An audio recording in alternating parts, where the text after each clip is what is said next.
Pozdrav svima ljudi, danas radimo Hot Chili Double Trouble Challenge.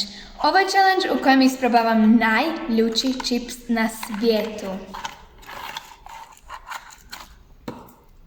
Ovako to izgleda, zapakiran je. Pa da isprobamo.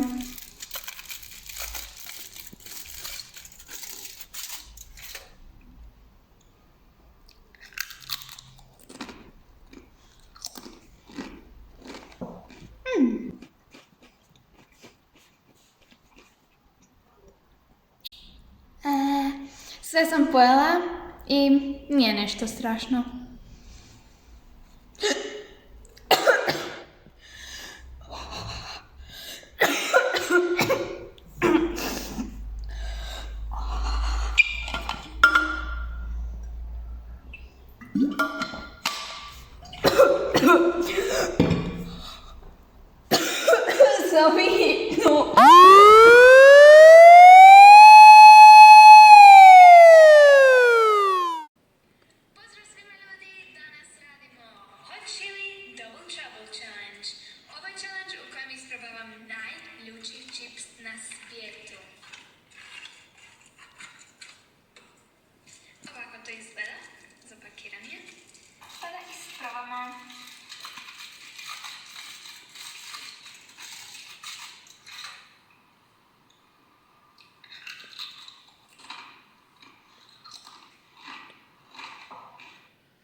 Mama, ja hoću ovaj čips.